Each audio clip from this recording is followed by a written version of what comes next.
Brouchim Abaïm à tous. Merci beaucoup, Rav Abishid, pour cette disponibilité. Je vous adresse une première question qui se trouve ici sur le groupe. Bonsoir, je prie à l'heure actuelle avec un minyan séfarade, sachant qu'il compte le Homer après Alenu. Est-ce que je peux dire avant, comme on fait chez Chabad? Alors, étant donné que vous priez dans un minyan séfarade et que c'est important aussi de compter avec le Tzibour, la Sfirata Omer, c'est une coutume. Donc, vous allez faire cette fois-ci Alenu le Shabéar avant la Sfirata Omer et vous ferez Sfirata Omer en même temps que, et pas dissocié du minyan. Comme ça, quelques commentaires disent dans le Simon 489 et on peut retrouver aussi cette idée dans une des lettres du Rabbi. D'accord. Il y a une autre question que quelqu'un vient d'envoyer ici par le WhatsApp. Une personne a trouvé une pile de livres sans nom à l'entrée de la Beth Knesset sur une chaise. C'est une Beth Knesset avec beaucoup de mouvements. Il demande qu'est-ce qu'il doit faire. Une pile de livres sans nom. C'est pas marqué, il y a plus de détails. Alors, il y a énormément de coutumes en Israël surtout de personnes qui abandonnent donc des livres et ils attendent que des passants viennent les récupérer. Normalement, si la personne qui habite dans ce coin n'a pas l'habitude de voir ce style de choses, c'est la première fois que ça lui arrive, c'est pas courant, ça serait quand même mieux. Il pourrait peut-être les prendre pour pas avoir peut-être l'occasion de les perdre si quelqu'un passerait avant lui. Mais s'il y a quelqu'un, s'il y a un passant, s'il peut se renseigner avec la synagogue, de voir, d'être bien sûr que ces livres ils ont été déposés avec intention de laisser les gens les récupérer. Donc, il vaut mieux être mévarer.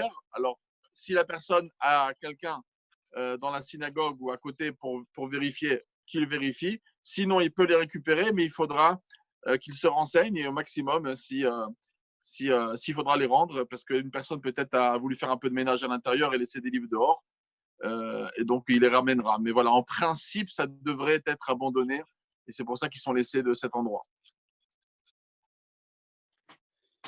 Il y a quelqu'un qui pose une question. La fête de Pessah, qui est normalement en Chodesh à Aviv, est-ce que ça, normalement, on ne devrait pas fêter la fête de Pessah à une autre date en fonction du côté Vadromi ou du côté Vatzfoni? Comment on applique le Chodesh à Aviv dans les autres endroits que Israël?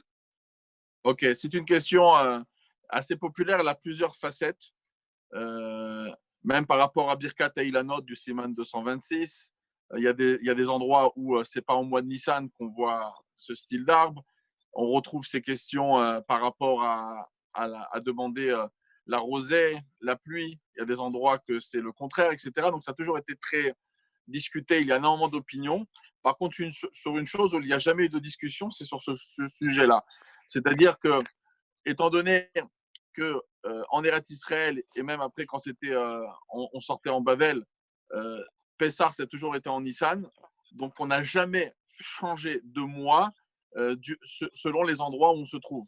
Le mois de Nissan, c'est impossible d'imaginer qu'il y a un mois de Nissan 6 mois avant ailleurs. Donc malgré que la Torah nous dit le Chodesh à Aviv, donc c'est la bonne question. A priori, c'est pas le Aviv ici, mais la Torah nous dit que c'est en Nissan. Donc Nissan, ça passe avant tout et essentiellement que l'endroit essentiel du monde où toutes les prières et toutes les choses sont concentrées, c'est la Terre Sainte. Donc en Terre Sainte, c'est le mois de Nissan et donc et c'est le printemps, donc ça prime sur le tout. D'accord. Alors, avant la prochaine question, je fais une akdama importante. Le Rav Abishid tient à ne pas répondre à des questions qui d'abord ne sont pas halakha et des questions qui sont d'ordre de différents financiers entre les gens. Il s'agit de din Torah. On ne peut pas donner une décision pratique sans entendre les deux personnes, les deux côtés. Donc la question suivante, elle est, il y a une personne qui pense ne pas avoir à payer le maon de ses enfants et demande même le remboursement du dernier mois. Il s'agit de quelqu'un en Israël. Ok. Bon, alors ça fait partie d'un sujet monétaire, mais c'est vrai qu'on va la prendre d'une manière d'ordre général, puisque c'est la question la plus populaire du moment, que ce soit en Israël ou en France, par rapport aux Mahonot, par rapport aux écoles, etc.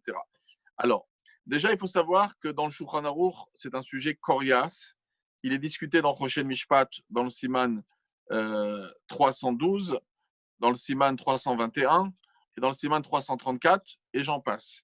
Donc, il y a environ 3 grandes opinions entre le Netivot, entre le Ktsot dans le Siman 322 et entre le Smeh dans le Siman 321. Donc, c'est un sujet assez long. C'est pour ça que moi, j'essaye depuis déjà 2-3 semaines de convaincre, en tout cas, le Beddin de Rabbané Chabad. On essaye d'échanger ensemble pour arriver à une conclusion du fait que, imaginez-vous que je vous donne une réponse. Je vais quand même donner une réponse ce soir pour ne pas laisser la question ouverte, mais imaginez-vous que je donne une réponse et vous allez entendre le contraire parce qu'il suffit de trancher comme le SME ou des fois de trancher comme une autre opinion. Donc ici, il y a 3 opinions qui existent et il y a déjà des beddines qui se sont prononcés, comme le beddin du Rav Shafran à Bnei Brak, d'autres beddines à Jérusalem, où on a pu voir des nuances d'opinion. C'est pour ça qu'on essaye d'arriver, au moins chez le Rabban Chabad, à une seule conclusion pour ne pas créer de litige. Parce que si on vous donne une réponse et après on va entendre un Rav qui propose quelque chose de plus intéressant, ou pour l'école, ou pour le particulier, alors ça va entraîner beaucoup de pression supplémentaire. Donc, je vais répondre d'une manière un petit peu générale à cette question. C'est évident qu'il y a une opinion qui a l'air très intéressante, c'est celle du SME, c'est-à-dire le Sefer Miratenaïm, lui, il pense que quand il y a une Makat Medina, ici, personne n'est fautif, ni les parents, ni l'école. C'est un problème général, en plus mondial, pas simplement dans la ville et dans le pays, mais mondial, où ça a entraîné que les enfants ne peuvent pas être envoyés dans les maonotes. Alors, donc comme ici, on ne peut pas rendre fautif l'école ou rendre fautif le maon, d'un côté, ils ont une parnassa, d'un côté, les parents, c'est eux qui gardent les enfants et ils se disent pourquoi on va dépenser quelque chose.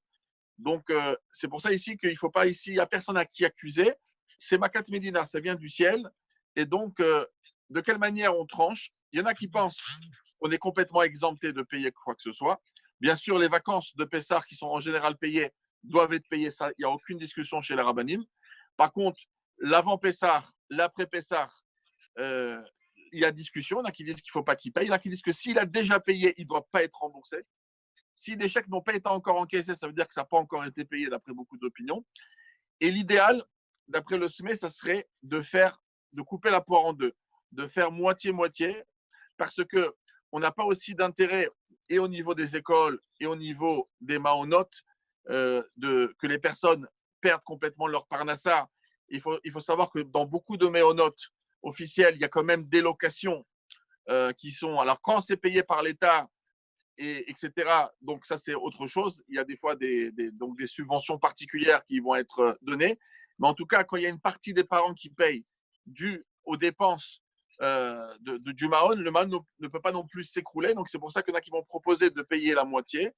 Et il faut quand même rappeler un Khatam Sofer assez intéressant qui, à son époque, il y avait eu donc une guerre très importante et on avait détruit aussi beaucoup dans la ville. Et une des choses qui s'est produite, c'est que les professeurs des enfants ne pouvaient plus donner de cours et donc ils perdaient leur parnassa pendant cette période de guerre. Le Talmud Torah était fermé. Alors lui aussi, il a trouvé judicieux de couper la poire en deux, de faire moitié-moitié. Et il a quand même dit ça, c'est ce que je dis à ma communauté, payer la moitié. Mais moi-même, je pense, moi-même, je vais me comporter en donnant tout l'argent pour pas que le professeur perde sa parnassa. Maintenant, c'est évident qu'il y a énormément d'autres paramètres à voir. Je vous donne un exemple. On va dire une école ou un Mahon qui n'a pas d'électricité à payer en ce moment parce que les enfants est éteint. On peut avoir la nourriture qui des fois qui n'est pas dépensée. Donc c'est sûr que toutes ces dépenses-là, il faut les mettre de côté, il n'y a pas de dépenses. Par contre, il y a quand même des locations d'endroits et ce n'est pas de la faute non plus à la personne. Donc aussi, ça va dépendre de pas mal de paramètres. Donc je réponds d'une manière générale. Ça va être difficile pour le moment d'utiliser exactement ce que je viens de vous dire pour courir et dire non, j'ai entendu du Rav, on doit payer la moitié, parce que c'est possible que quelqu'un va vous dire au contraire de même pas de rien payer, et d'autres qui vont vous dire peut-être d'aller un peu plus haut dans le côté qu'il faut payer. Voilà, ça c'est mon opinion personnelle, mais étant donné que c'est un sujet débattu, il faudra que les deux côtés, en général, ou le Ben Rabbi Chabad vont sortir avec quelque chose de clair pour tout le monde. Comme ça, personne ne pourra dire autre chose dans notre mouvement à nous, au moins. Et si par contre, il n'y a pas de choses officielles, ben, si les deux côtés respectent mon opinion, c'est environ l'idée. Maintenant, il y a d'autres paramètres des fois qu'il faut entendre. Et donc, c'est pour ça que ça prendrait encore une petite demi-heure rien que pour donner cette réponse. Donc voilà, je vous ai un petit peu, je n'ai pas voulu laisser les choses quand même sans réponse. Mais voilà, on passe à la question suivante. Ok, une autre question. Est-ce que les enfants peuvent se baigner pendant le Homer? C'est pas expliqué Alors, plus que ça. oui.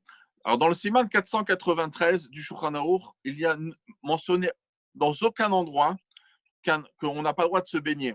Il faut savoir que même dans les lois des 3 semaines, qui sont dans un niveau de deuil beaucoup plus important, ce n'est même pas marqué qu'on ne va pas à la piscine. La seule chose qui a des coutumes, comme le Rav Chaim Palaji apporte, de ne pas aller dans les endroits dangereux comme la mer pendant, en général, les 3 semaines, parce qu'on ne fait pas des choses dangereuses. Par contre, pendant Sfirat HaOmer, ces choses-là n'ont pas été dites. Et également dans le Shulchan Aruch, par rapport à la piscine, même la piscine, on l'autorise en général pendant les 3 semaines jusqu'à Rosh Chodesh Av. Après Rosh Chodesh. Donc pendant Sfirat HaOmer, de se baigner, il n'y a pas de problème. Comme quand même, dans la Kabbale, on parle quand même de jours de din, puisqu'il y a eu l'épidémie des élèves de Rabbi Akiba, de chaque parent qui font baigner leurs enfants, qui quand même, tout le temps, il faut toujours être très vigilant et surveillé. Dans cette période, on devra être encore plus vigilant, mais il n'y a pas de problème de se tremper et de laisser nos enfants se baigner. D'accord. Il y a une autre question. 2 secondes, on est en train de la recevoir. Ken. Bon, c'est la même question, c'est la question de un peu comme tout à l'heure avec les Assaot. Est-ce que on peut se désister de l'engagement de la paye des Assaot des enfants, vu la situation? Vous voulez revenir là-dessus? Bon, c'est environ le même ordre d'idée. C'est évident qu'il n'y a pas d'essence de dépenser, il n'y a pas de travail, donc déjà, il faut quand même déjà diminuer cette chose-là. Et est-ce que la personne qui aurait dû, parce que normalement, j'imagine que dans beaucoup de cas de figure, pendant ces 12 mois, pendant toute l'année, c'était prévu de payer et qu'on ne pouvait pas se retracter. Si dans le contrat ou dans les choses verbales qui ont été fermées, c'est que c'est selon l'utilisation, c'est une chose, mais si c'était vu pour l'année, qu'ils vous ont dit clairement, attention, hein, vous commencez avec nous, vous n'allez pas au milieu décider de le prendre en voiture, nous on prend 12 chèques, on veut être payé. Donc déjà les vacances de Pessah, on a dit, ça il faut payer, ça il n'y a pas de problème. Par contre, l'avant Pessah, l'après Pessah, beaucoup de rabbinim vont dire de couper la poire en deux. Si ça a déjà été payé, en général, on ne va pas vous dire d'être remboursé. Et si on n'a pas encore payé ou que ce sont des chèques, donc beaucoup vont vous dire de payer la moitié. Mais encore une fois, comme c'est un sujet où il y aura quand même différentes opinions, il y a 3 opinions dans la halakha, et c'est pour ça que ça peut être encore discuté. Donc, ça fait partie des choses de loi d'argent et ça aide pas trop les gens de poser des questions d'argent s'il y a 2 personnes qui disent ben, mon rave à moi, c'est tel rave. Alors, automatiquement, je peux facilement vous donner une réponse et comme ça, les deux vous respectez. Même si un il n'est pas content, c'est pas grave. Mais à partir du moment où vous posez une question peut-être pour une personne que je ne suis pas spécialement son rave, alors lui, peut-être s'il va entendre une autre version, il va la préférer. Donc, c'est pour ça que dans les lois de Diné Mamonot, c'est que le Aleph Bet, l'alphabet des lois de venir devant un tribunal, c'est de venir et accepter la halakha pour que le Rav ne perde pas de son temps, pour que les personnes ne perdent pas leur temps, et qu'au moins le Rav, quand il donne son opinion, elle est respectée parce que les gens se sont engagés d'écouter. Il y a une question à la suite de ce que vous venez de dire. Dans quel domaine on a le droit d'aller voir un autre Rav une fois qu'on a déjà posé la question? Et est-ce que c'est grave de faire ça? La personne elle a dit qu'elle a entendu que c'était très grave de faire ça, d'aller voir un autre Rav. Bon, justement, comme tu es au micro, ça fait partie des sujets que tu as touchés dans le livre qu'on a écrit et que tu m'as aidé à écrire. Donc, c'est un sujet assez prenant. En principe, c'est un sujet qu'on pourrait parler très longuement. Il y a un Tosfot, il y a un Siman Kouf Pechet dans Ilchot Nida, il y a encore d'autres endroits dans Shulchan Aruch, dans Siman Resh Membet et dans Yoredea.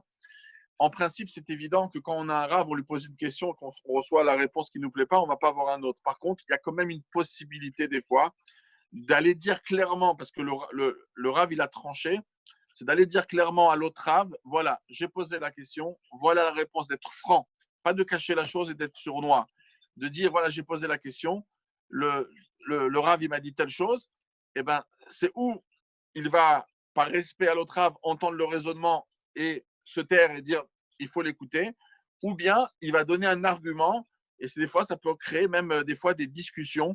Moi, en général, quand quelqu'un m'appelle et qui me dit, Rav, j'ai demandé à tel Rav, franchement, j'aime pas trop. Je dis pas que j'ai un problème qu'on me pose une question à un autre Rav, mais justement, faut pas s'amuser à choisir la réponse qui, c'est de manière éthique. À l'Afrique, il y a quand même une place si on prévient, mais de manière un peu éthique, c'est pas qu'Edaï de faire ça. C'est très déplaisant. Mais des fois, ça a pu entraîner des choses où on m'a dit, bah, tel Rav dit le contraire de ce que vous m'avez maintenant répondu. Donc au début, on fait un petit peu une petite grimace parce que c'est pas très sympathique.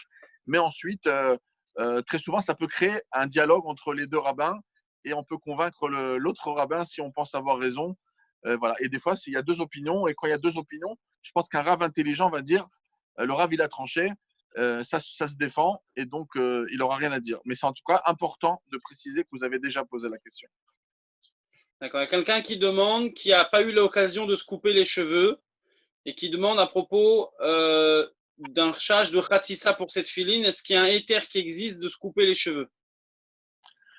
Ok. Alors, déjà, le niveau de Khatitsa dans le Siman 27 d'Orach Chaim n'est pas du tout évident. C'est vrai que très souvent, on en parle.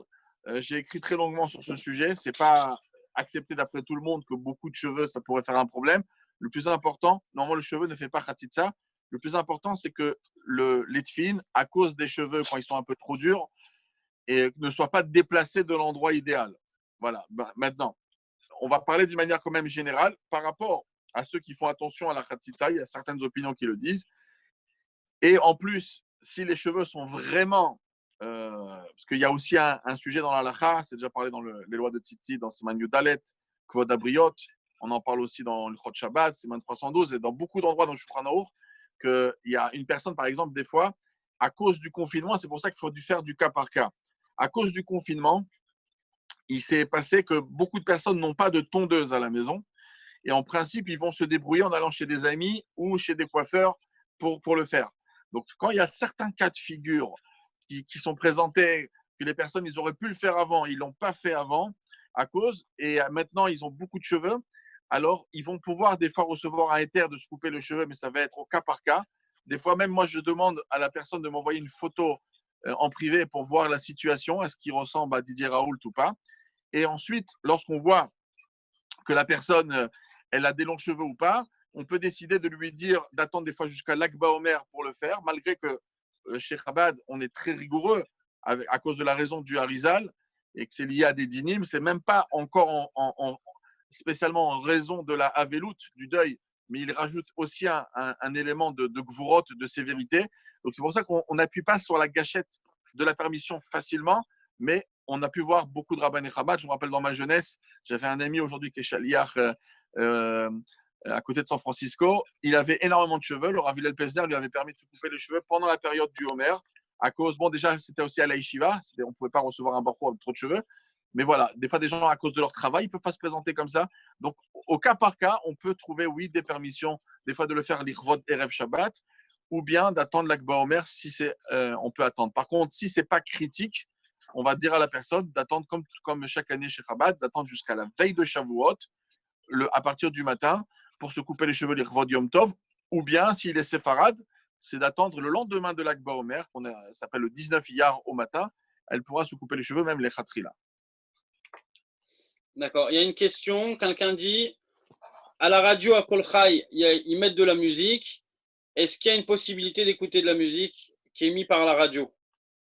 Alors, que ce soit par la radio, que ce soit par n'importe quel instrument, à partir du moment où si c'est de la musique rythmée, c'est-à-dire une musique qui nous donne envie de danser, enfin qui est rythmée, en principe, ces musiques-là sont interdites pendant Sfirat HaOmer. Ce n'est pas parce que ça va venir d'une radio ou d'ailleurs que ça sera autorisé.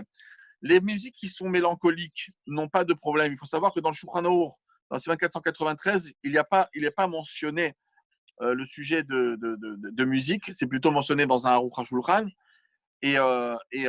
Concrètement, j'ai fait tout un ouvrage assez long il y a 2-3 ans que je diffusais un petit peu partout en expliquant que beaucoup ont été très rigoureux pendant la période du Homer en se basant sur le Mitrat Yitzhak, en se basant sur Rav Moshe Feinstein, qui ont à peine accepté que la musique était permise dans l'année. Et c'est pour ça que c'était pour eux évident que pendant Sfirat HaOmer, il fallait être rigoureux.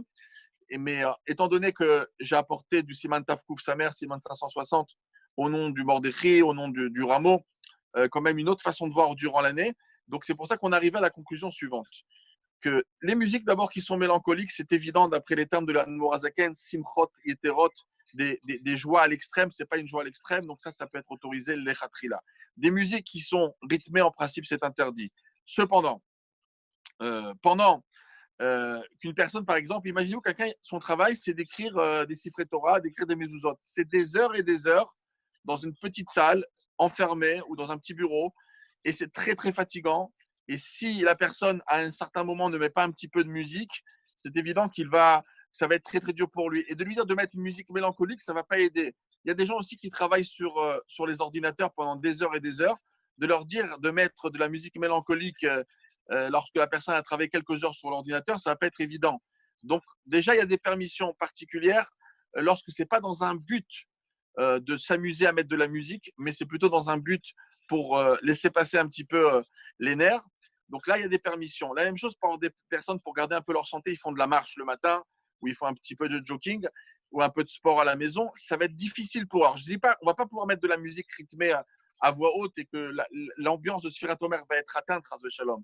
Ça, il faudra faire toujours attention. Au maximum, on met un MP3, on se met dans l'oreille de la musique lorsqu'on fait un peu de jogging ou lorsqu'on travaille dur le soir, ou une maman qui se retrouve très tard à faire la cuisine, elle est très fatiguée et elle veut mettre un petit peu dans son oreille pour un petit peu se désangoisser. C'est une chose. Maintenant, ça, c'est d'une manière générale toutes les années. Cette année-là, on n'oublie pas qu'on est en confinement. Dans beaucoup d'endroits, il y a la pression des enfants qui est tout le temps dans la maison. Ils vont pas pour le moment dans les écoles. Il y a beaucoup d'inquiétudes pour certains du côté financier. Et donc, il y a certains rabbinim, comme le Rav Yitzhak Yosef, qui normalement devraient être beaucoup plus rigoureux que nous, parce que le Rav Yitzhak Yosef, il tient comme le Bet Yosef. Et le Bet Yosef, dans le Siman 560, est encore plus rigoureux au niveau de la musique dans l'année. Et quand même, il a trouvé l'importance de dire que cette année, comme il y a beaucoup de pression, et c'est sûrement pour ça que Radio Kolcha ou certains radios se sont permis cette année de ne pas faire que du vocal, mais ils ont fait aussi peut-être des musiques, d'après ce que je viens d'entendre, je ne savais pas. Mais en tout cas, il y en a qui disent ça. Moi, je pense qu'il ne faut pas non plus détruire la coutume. La coutume, elle est très importante. Les minagés Israël, c'est des choses hyper importantes que des fois, même Bichat Atrak, il ne faut pas toucher à des coutumes lorsqu'ils se sont instaurés. Comme le Rav Yosef Kolon, il écrit le Maharik, il a porté dans le Taz de Orachaim en Siman Tafresh Tzadik Bet à la fin du Siman dans Ilchot Purim, l'importance des minagim, le Rashba et encore beaucoup qui parlent beaucoup de l'importance. Donc, il ne faut pas s'amuser à Chas Shalom. En général, on écoute de la musique maximum mélancolique. Des enfants qui sont à la maison quand ils sont petits, même pas en âge d'éducation, 4-5 ans, jusqu'à 5 ans maximum, on peut leur mettre dans la chambre de la musique, même un peu rythmée. Ça, c'est pour les enfants, ils n'ont pas de problème. Les enfants qui sont plus grands, qui sont en âge de compréhension, d'avélout, 6 ans, 7 ans, 8 ans, etc., dans ces âges-là, eh ben, vaut mieux comme nous que la musique mélancolique, la musique rythmée en principe, non. Dans des moments difficiles, quand on est dans un travail acharné, on a besoin un peu de concentration, on a besoin de travailler encore quelques heures dans les heures de la nuit, alors on peut autoriser des fois même des musiques rythmées, bien sûr, dans l'oreille. D'accord, il y a 2 questions là sur Zoom. La première, c'est est-ce qu'on a une possibilité d'acheter des livres de Kodesh avec du Maaser? Il y a encore une autre après. Ok, alors pour le Maaser, pour les Sfarim, en général, quelqu'un qui a Blainara des moyens, ce qu'on appelle dans la Lacha, Yado Maseget. Il y a le Taz et le Char qui en parlent dans le Siman 249 de Yoredea, Reshmem Tête, au tout début. Et ils disent que quand une personne a des moyens, c'est évident qu'elle ne va pas s'amuser à utiliser son argent pour ses propres biens un peu personnels, etc. Par contre, en plus, c'est vraiment ça va être essentiellement réservé à lui. Par contre, quand une personne, elle a quand même des difficultés financières où elle vit un peu juste, et donc c'est pour ça qu'elle réfléchit où je vais mettre mon maaser parce qu'elle n'a pas trop de largesse, alors on permet d'acheter les Sfarim avec l'argent du Maaser, mais à une condition. Un, vous allez marquer sur le livre, en haut, à part la Hashem Aretzumloa, Kanui Bekaspe Maaser. Donc, acheter avec l'argent du Maaser. Et il faudra faire savoir à votre communauté ou par WhatsApp ou le Shabbat dans la communauté, sachez mes amis que j'ai acheté des livres avec l'argent du Maaser. Si une fois vous avez besoin d'un livre, je vous dirai c'est lequel. Voilà, même que ça peut-être ça ne se passera jamais, mais le fait même de proposer, de dire que voilà, c'est pas quelque chose de personnel, c'est un peu quelque chose pour le Tzorech Harabim, ça allège beaucoup plus la possibilité d'acheter des livres avec l'argent du Maaser. D'accord. Il y a une autre question là sur Zoom. Quelles sont les lois de Yichud dans l'ascenseur ou la voiture, sachant que parfois ça pourrait gêner des gens pas religieux? Ok.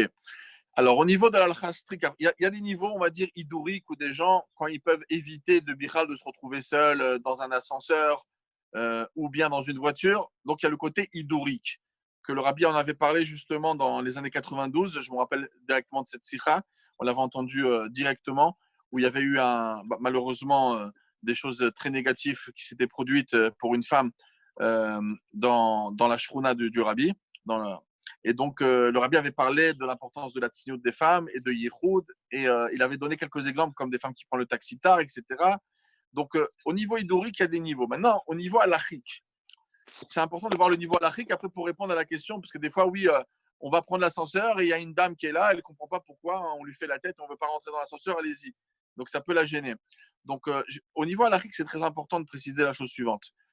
Le Yichud, comme ceux qu'on étudie chaque année, on étudie Masechet Sota, tout le monde se rappelle, dans la page 4, on parle, il y a un shiur de Yichud par rapport à des dynimes aussi de la Sota. Et de là, on apprend aussi que si, par exemple, on se retrouve 30 secondes avec quelqu'un tout seul, c'est évident que ce n'est pas Yichud, parce que le Yichud, ce n'est pas simplement d'être isolé, mais c'est aussi le niveau du temps d'isolement que ça va durer. Donc, en général, il y a différentes opinions, mais beaucoup d'opinions, ils vont même opter vers les 3 minutes de Yichud. Les lois d'Yichud dans Shulchan Aruch, c'est dans le Siman 22 de Even Haezer, mais dans les décisionnaires de ce Siman, on peut retrouver à peu près ce shiur de 3 minutes. Donc, on va les Chouma, parce que des fois, on dit qu'Yichud, c'est même 5 minutes, des fois, c'est même 8 minutes, ça dépend donc des opinions. Mais 3 minutes, c'est un shiur qui est assez accepté. Donc, en général, lorsqu'on monte dans un ascenseur, on n'a pas 3 minutes. Donc là, je me concentre sur les ascenseurs, après je parlerai de la voiture. On n'a pas 3 minutes, c'est beaucoup moins. De crainte qu'il va avoir juste au moment où on est dans l'ascenseur, il va avoir une panne d'ascenseur, c'est quelque chose qui n'est pas shahriar, qui n'est pas habituel. Donc en principe, l'ascenseur n'est pas interdit halachiquement.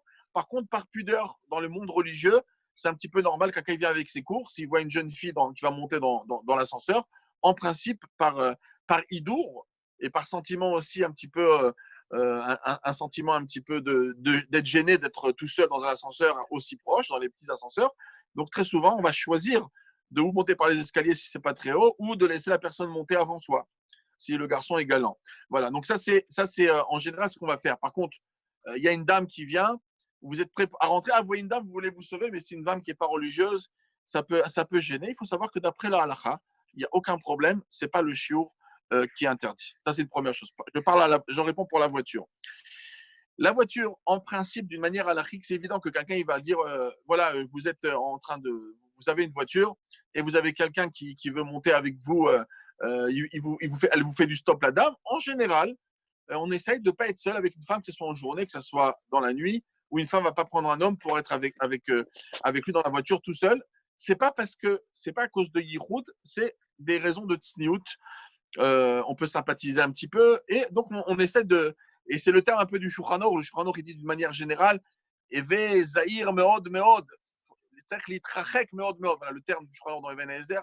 Il faut énormément, je crois, au début du Siman 20 de Even Haezer, il faut énormément s'éloigner entre les hommes et les femmes, etc. Donc, c'est normal qu'on va essayer de ne pas le faire. Mais par contre, il faut savoir, au niveau de la halakha, je ne sais pas, moi, vous êtes parti à une Brit Mila, vous êtes en train de revenir, il y a quelqu'un qui habite pas très loin de chez vous, elle vous demande de monter avec vous, donc ne l'embêtez pas à côté de vous dans la voiture, mettez la personne derrière. Est-ce qu'il y a Yichud dans une voiture? Alors, la généralité, elle est très simple. On a appris dans la réponse précédente que 3 minutes, c'était un shiur de Yichud. Donc, si par exemple, les fenêtres sont ouvertes, d'accord, on est en journée par exemple, et il y a du va-et-vient dans les voitures, n'importe quelle personne qui peut passer, elle pourrait voir ce qui se passe dans la voiture. Donc déjà, ça retire le côté de Yichud. C'est un petit peu comme le Éther qui est marqué dans Shulchan Aruch, Petar, Patouach, Lirshut Arabim. Donc lorsque c'est ouvert dans le Rishut Arabim, alors automatiquement, c'est autorisé. Ensuite, on a des heures qui sont plus tard. Maintenant, il y a des villes où la nuit et le jour, on ne voit presque pas la différence. Quelqu'un qui habite Manhattan et il est en plein Broadway, eh ben, c'est très possible que le jour, la nuit, 1h du matin, 2h du matin, ça ne change pas. Par contre, on demandera à la personne au moins d'allumer la lumière de la voiture à l'arrière pour qu'elle soit bien visible. Si une personne s'arrête sur le côté, les gens ne voient pas très très bien, ils passent assez vite. Par contre, quand il y a une lumière qui est allumée dans la voiture à l'arrière, ça retire le côté Yichud. Le plus dur, c'est quand on se retrouve dans des petites ruelles, ou des fois on est dans des petits pâtés de maisons, des petits villages un peu loin de tout. Et c'est très très calme, surtout quand on est dans des villes un petit peu où il y a des gens qui sont assez âgés, très très vite, vers 8-9 heures, il n'y a pas un chat dans la rue. Et automatiquement, il y a des petites routes qui ne sont pas du tout empruntées. Donc, si vous revenez hyper tard dans des routes pas empruntées, ce n'est pas du tout évident que tous les 3 minutes, il y a une voiture qui passe. Là, on peut se retrouver avec un vrai problème de yichud. Donc, en principe, là, au niveau de la halakha, ça sera un problème. Donc, je récapitule. En principe, un homme et une femme ne doivent pas monter dans la même voiture en étant pudique et par idour. Est-ce qu'il y a yichud dans les voitures? Très souvent, dans le rov des endroits où on passe, il n'y a pas vraiment de yichud parce que ça n'arrête pas de. Il y a toujours quelqu'un, même si une femme, elle revient, elle atterrit à Roissy-Charles de Gaulle, elle doit partir, je ne sais pas moi, à Sarcelles, et elle prend un taxi, il n'y a personne qui est venu la chercher, elle prend un taxi. C'est un homme, elle se met à l'arrière. En principe, où on passe, il y aura toujours du va-et-vient, beaucoup de choses. Donc, ça donnerait des permissions. Maintenant, même une personne, par exemple, qui se retrouverait hyper tard dans un mariage et personne ne rentre dans l'endroit, il y a personne, elle a voulu rester parce que c'est une de ses copines qui s'est mariée. La jeune fille est restée hyper tard.